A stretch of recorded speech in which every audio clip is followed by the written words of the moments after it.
Welcome back to the second episode of Wolfgang Gameday. The concept: find the best college football matchups of the year, travel to those college towns for the weekend, and bring you guys along to experience what it's like to get invited to frat houses, underground poker games, parties, and more. This episode comes from Eugene at the University of Oregon for the matchup against Ohio State. We end up playing in 7 different home games in 3 days. There's going to be a variety of different buy-ins and pot sizes, but you definitely don't want to miss the $640 straddle that caused a crazy 5-way all-in for $3,000. The trip starts with a flight from Dallas to Seattle for a Thursday night football matchup between the 49ers and Seahawks. My buddy Marsh is a huge 49ers fan and alumni of Oregon, so he was the perfect person to bring along on this trip. During the game, I got a DM from a fan in Seattle who was hosting a game at his house. They named their room the Wolf Den. Not joking, so of course we had to pull up.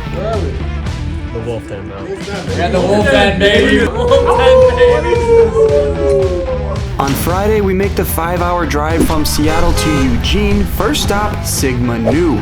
Quinn, Jacob, and Luke all message me separately to come out, and we immediately get after it with a round of shots.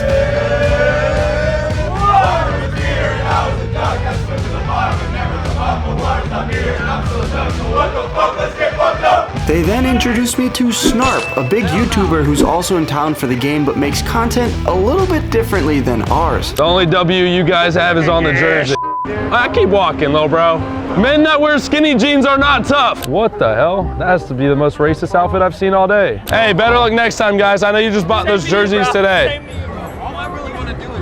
Right now, but that would be really bad. Oh, stay back. No, it'd be really I'll bad. press charges. We end up becoming good friends with him and actually travel to the next 3 colleges together where some insane shit happens. We hit a few frat parties with him in Tennessee, get a section at Texas A&M, and his bodyguard Donnie gets tossed into a tree well, and then witness Jason Kelsey smashing a kid's phone at Penn State, and that's just to name a few. What better way to start off the night here in Eugene than a $100 15-card flip versus the dealer Jack? Comes down to the last card, but we end up holding. The night is off to a good start. Somehow, randomly, we ended up at this poker tournament with Mr. Wolfgang. Wait, you said it's Sir Wolfgang, or is it Sir Wolfgang, or what? We then press our luck with an all-in shove. I don't know what I have, and Jacob ends up calling it off with Queen 10 offsuit, and I turn over the 4 of spades. The flop comes ace 3 deuce. We have a gut shot to the wheel. The turn comes the 8 followed by another 8, and those 8s are going to seal our fate here. Jacob is going to get all of our chips here and also returns the favor with a bang sticker to go along with it. Don't forget that. Alright, in this next hand, there's a raise to $7. I put in the call. Quinn 3 bets to $15 and Mikey 4 bets to $30. I'm gonna 5-bet shove here for $105 looking down at the Ducks. And we're in Oregon. That's their mascot, so I'm feeling lucky here. And both opponents are going to put in the call here. So we are in a 3-way situation. Maybe we can triple up with pocket deuces, but we have no idea what we need to fade. Quinn and I are the big losers in this hand. Mikey is gonna take it down with pocket kings, and of course we follow up losing this hand with a few shots with Dylan and Quinn. We rebuy for $200 more into the game now for $350. I put the $4 straddle out there, and Marsh, my buddy, puts the $8 straddle. There's a limper for 8, and Mikey raises it up to $16. He's trying to press his luck. One other player calls, I call, and both the players on my left call, so we're going 5 ways to the flop here with ace deuce of spades. The flop gives me top pair on an ace 6-4 board with 2 diamonds,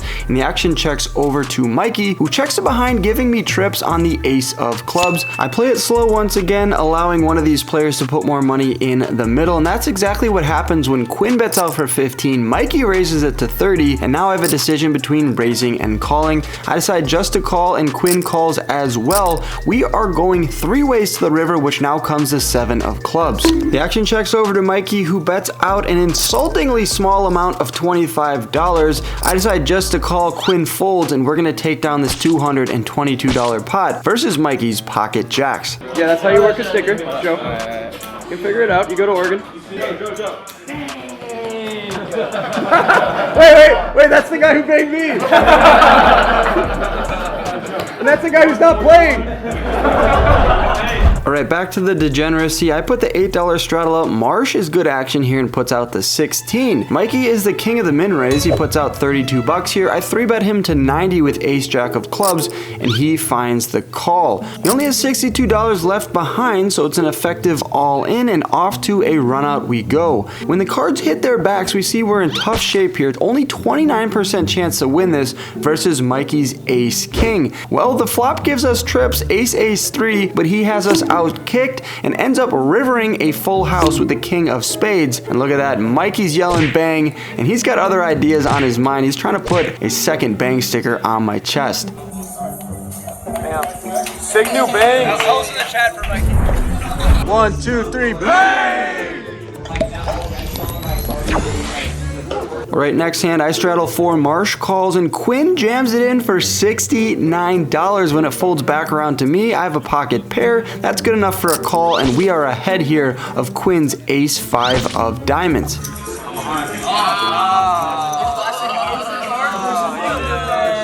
Gonna run this board out quickly here. Quinn's hope fades to 0% when the board runs out clean for us, and we take back $144 from Quinn in the Sigma Nu boys. Hey, thanks for inviting me, man.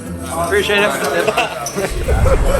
And the last hand of the night from the Sigma Nu live out comes from a limp to $2, a raise to 6, a 3-bet to 15, and I decide to call with 8-6 of diamonds. Actions back over to Jacob. Will he decide to call? Yes, he puts in the call, and we pick up 2 other customers off 4 ways to the flop. Flop comes pretty bad for my hand, ace 5-4 rainbow, and the player to my right bets out for $34. I have other ideas here, and I'm going to try to play this tricky and put in the call for 34 bucks. The logic is I'm going to try to outplay some players on the turn or river, but it's pretty hard to outplay an all-in jam for 67 bucks, which is exactly what Jacob does. When Dylan on my right finds the fold, I decide to call even though my hand is caught in the cookie jar. I just have 8 high here and a gut shot to the straight, but it turns out I have 2 overcards when Jacob was getting a little frisky there with jack 5 of spades. He still has a 2-to-1 advantage on me, and the turn comes the queen of spades. We're gonna run this twice here. The river card now comes the 6 of spades, giving him a flush on the top board, but the second board gives me the 8 of clubs followed by the 3 of spades, which means we are chopping up this pot here. Jacob and I are showing the poker world that you don't have to have a great hand to get it all in with here. Jack 5 of spades and 8-6 of diamonds on an ace 5-4 board, and we end up chopping the pot.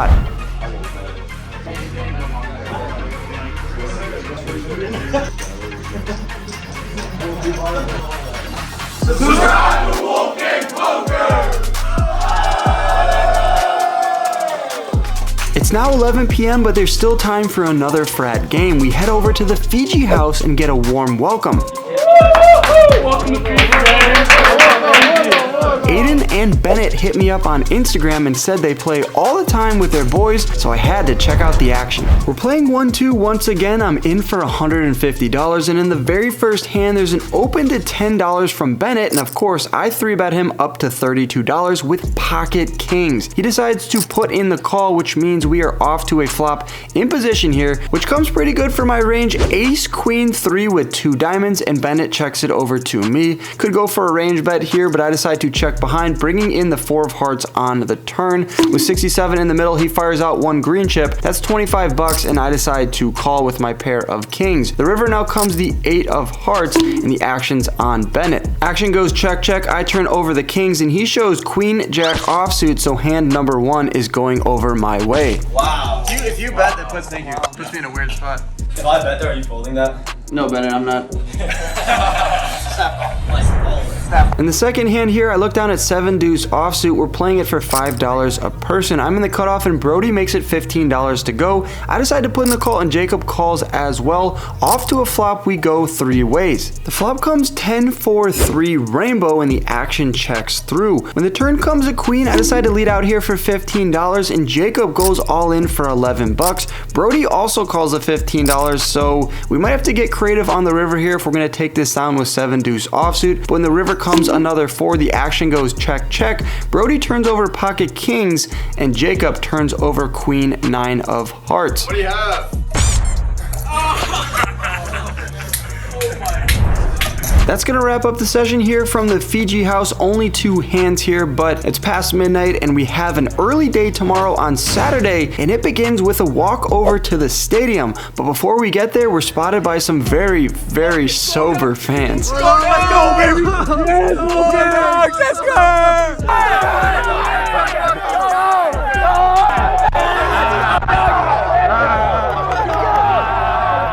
Right outside the stadium, we see Snarp trolling the Oregon faithful by repping Ohio State, and I tried to give him a little shit.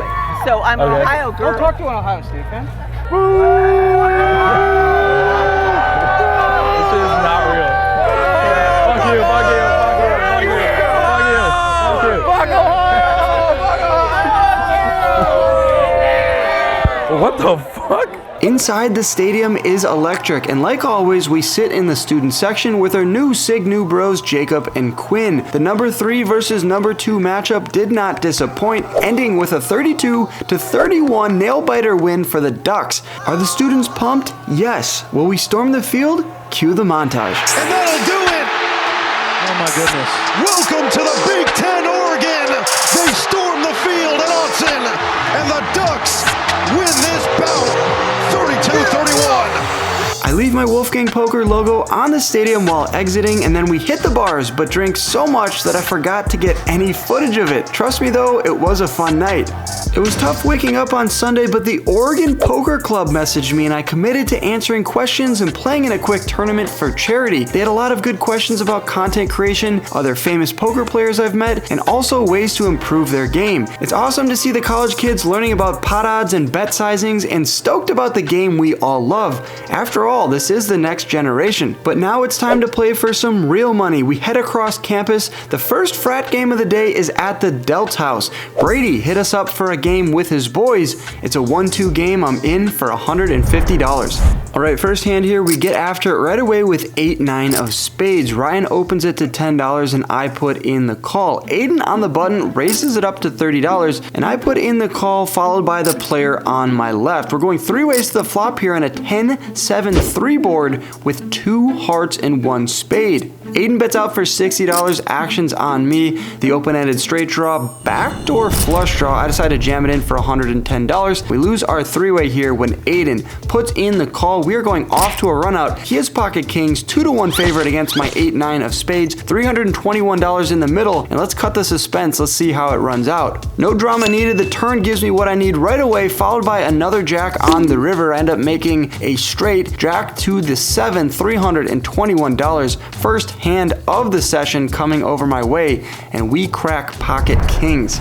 And the next hand we look down at ace king of diamonds, a premium. I make it $15 to go over a $4 straddle. Marcelo's playing in this game once again. He 3-bets me to $30. We pick up another caller across the table, going 3 ways to the flop here, which comes queen 9 deuce with 1 diamond. Having 2 overcards is pretty good, and a backdoor straight draw, backdoor flush draw. When Marsh bets out for $30, we lose our 3-way. I put in the call here. I decide to float. And the turn comes at 10 of spades, which obviously improves me to a gut shot to Broadway. I check call $30 once again, and the river card does not help me. Instead, it's the 9 of clubs. Action goes check, check, and it looks like Marsh sucked out on me here with ace queen offsuit, $215 going over his way with top. This next one's a fun one. We got the 7 deuce game on, so of course when I look down on it, it's all signs pointing to aggressive action here. I raise it up to $10 to go. Aiden in the cutoff puts in the call, and then Aiden in the small blind puts in the call. So we're going off 3 ways to the flop here. Wolfgang against Aiden squared, and the flop comes ace jack deuce, giving me bottom pair. My camera falls to the ground. It's not exactly the flop I wanted to see here. It's likely one of my 2 opponents has either a jack or an ace, but I decided to toss out a feeler bet here for $10. Going against both Aidens, and neither of them want to fold. They both toss in $10. Off to the turn we go, which comes the 4 of hearts. Now, do we continue betting here, or do we check and give up? I go with option A. Continue to bet here for $30, and Aiden number 1 puts in the call. Aiden 2 finds the fold, so now we are heads up to the river, and maybe, just maybe, we'll get this bluff through when the 6 of clubs peels off on the river. I decide to choo-choo, jam it all in here for $110. putting Aiden number 1 in a tough spot. He doesn't look stoked about it. He keeps looking over at his buddy. He's chatting a little bit, fidgeting with his cards, but ultimately does in fact decide to put in the call here. He decides to hero call me with queen jack offsuit for second pair. My line was screaming that I have an ace, but amazing call there from Aiden. He's taking down a $343 pot, and everyone else at the table is stoked that they don't owe out more money. Great call, dude. Also, f you. All right, 2 limpers over to Riley, who makes it $20 to go. There's a call to 20. I look down at ace 5 of spades and decide to jam all in here for $85. Marcelo looks a little bit conflicted here, but ultimately decides to fold his cards. He doesn't love it, but he wants to fold and hold, so that's kind of an interesting situation there. And Riley calls for $85. Going off to a run out here, myself versus Riley, and Marcelo's random 2 cards there on the left. The flop comes Jack 10-8 with 2 clubs. The turn comes the King of Hearts, and the river comes the Jack of Diamonds, and it looks like we're gonna get the double up here when Riley turns over Queen Deuce of Spades. So yes, if you're in Oregon, come over to the Delt house because the action is for sure flowing. Turns out the cards that Marcelo held behind would have been good enough for a full house, so had he put more money in the middle, he was definitely taking this pot straight to the bank. This next one's a fun one here. There's a $4 straddle on, and I look down at King Queen of Clubs. I decide to make it $15 to go, and Reese 3-bets me to $45. And the action folds back around to me. I could just call here, which is exactly what I decide to do. Off to a flop we go, heads up, which gives me top pair on a Queen 8-6 board with 2 diamonds. I decide to check call here for $45. Off the turn we go, which gives me 2 pair now on the King of Diamonds. Check it over to Reese, and he jams for 101, and before he can even get his chips in the middle, I snap him off here, but see that we're in a great spot when he turns over Ace King offsuit, but has a redraw to the nut flush with the Ace of Diamonds. Gotta fade a diamond on the river, and of course the Delt dealer gives Reese what he needs, the 9 of diamonds. Wow. Damn it. $389 going over his way. Kind of an interesting spot because I outflop Reese's Ace King when he had me dominated, but then get reverse sucked out from the diamond flush. Don't spend it all in one place, buddy.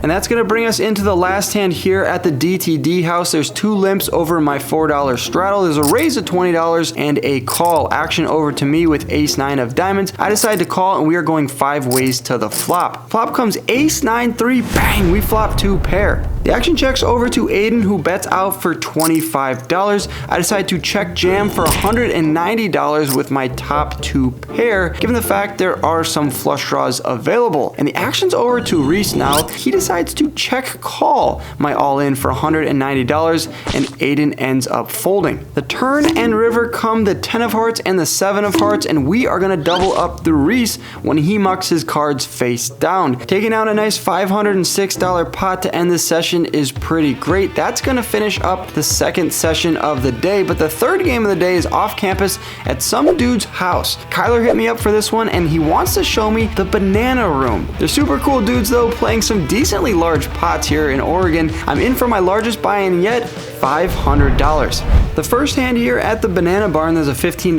open from Andre and a call. I 3-bet it up to $60 with Ace King off, and Jack on the button puts in the call for $60. How does Andre respond to a 3-bet and a call? Well, he 4-bet jams it for $138. The action's back over to me. I decide to call, and Jack on the button calls as well. We're off 3 ways to the flop with 1 player already all in. The flop comes Ace Queen 4, pretty good for my hand, but the action goes check check. The turn comes the 9 of clubs, and I decide to go for a bet here. I fire out for $100, just trying to squeeze out some thin value versus a king queen queen jack type of hand. But Jack folds his cards, and Andre turns over Queen Jack offsuit. In pretty good shape here. I'm going to win this 9 times out of 10, but this is the 1 time out of 10 that Andre takes it down. The Jack of Diamonds on the river, $432 going over his way, and that's just the way the cookie crumbles. He looks stoked. He's decked out in Oregon gear. Everyone seems pretty happy at the table, except for me, of course. Right, next hand, there's a $5 straddle on, a few limpers over to me, and I look at King Jack of Spades and make it $20 to go.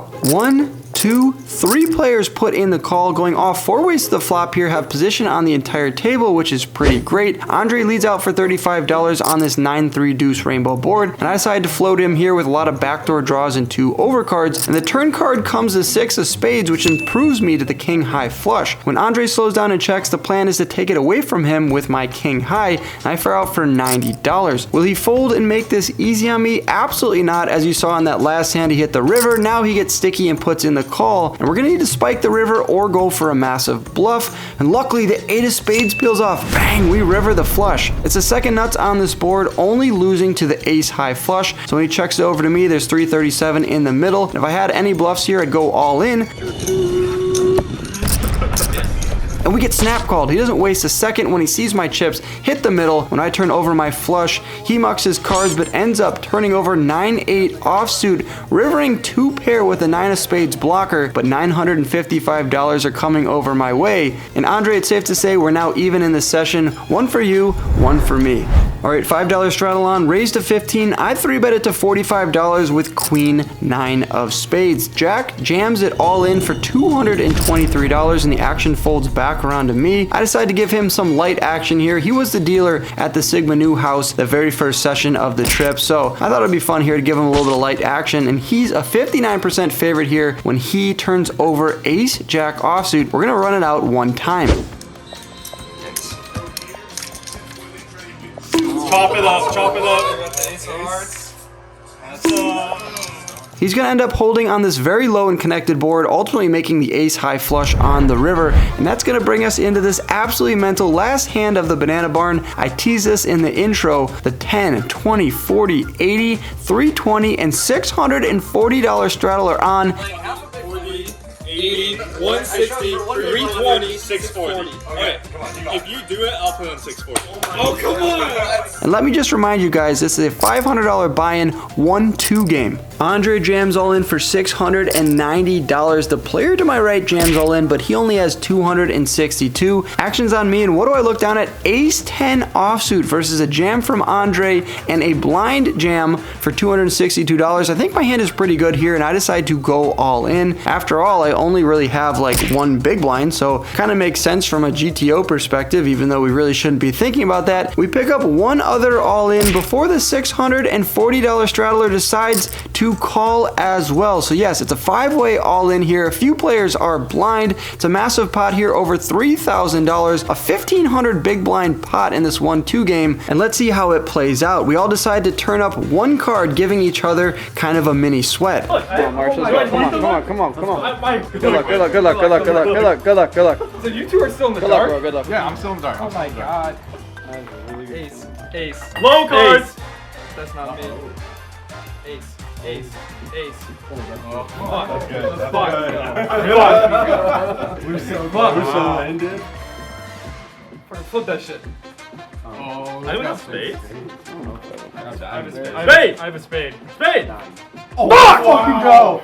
I had the spade. Did have the spade. I had the spade. Unfortunately, because of that last 640 straddle hand, there's nothing to cash out from this session, but we leave the banana house knowing our money went to a good cause. Our 7th and final home game of the trip is over at the ATO house. Shout out to Hayden for hyping up his game. I'm absolutely wiped from the past few days, but the guys get me pumped to play 1 more session.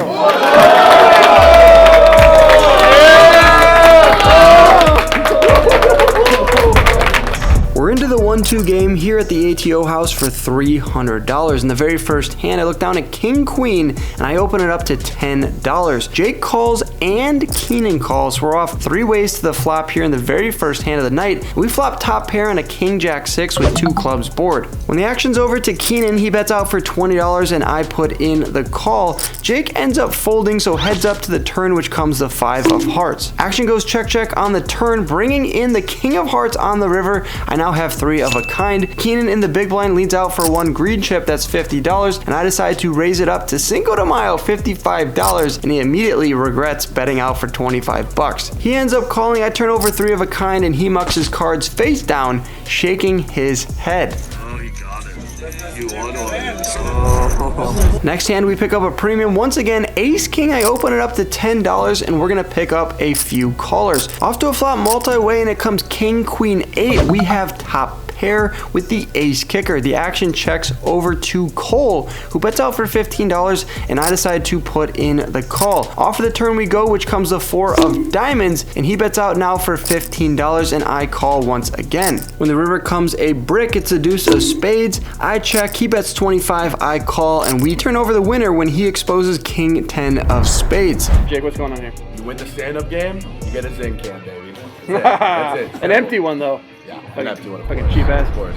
All right, last hand at ATO, last hand of the trip. There's a raise to 12, I call, and the straddler calls as well. So off 3 ways to the flop here with Nate and Jake, and it comes queen, jack, 6. The flop checks around, bringing in the turn, which comes a 9. We have second pair. We have a gut shot to the straight, and the action checks over to Jake, who bets out for $17. I decide to call, and the river comes to 10. Bang, we river a straight. The action goes check, check, and of course, because this is the last hand of the vlog, how better a way than to slow roll Jake?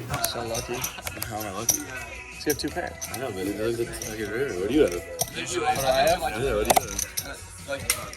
I do like it. You correct it, like you make it square. Shit, man! He thought he won. He thought he won. Oh my god. That's unreal. With the game wrapped up at ATO, Marsh and I get in our car and drive back to Portland to catch our flight to Dallas. All right, let's see how we did here. 7 games in 3 days. There was tons of drinking, tons of poker. Let's see how we stacked up. I lost $40 at Sig New, followed that up with a $65 loss at Fiji. I made $70 at DTD, but then lost $500 at the Banana Barn. I ended the trip with a $62 loss at ATO, bringing my grand total to a $597 donation to the University of Oregon campus. It's time to rate my trip here to Oregon. I give Eugene, the town as a whole, an 8 out of 10. The experience and atmosphere, though, gets a 9 out of 10. It's gonna be hard to beat that one, and of course, the poker gets a 9 out of 10 as well. Anytime you're seeing this many games in this short of a time period just shows how abundant the games are here. Pretty much everybody and their mother is playing poker, and I love to see it. If you guys like this video here from Oregon, there's 3 other banger videos coming your way in the next few days. Make sure you hit the subscribe button. That's all you have to do in order to not miss out on those. Good luck on the felt, you guys, and as always, I'll catch you in the next video. Peace!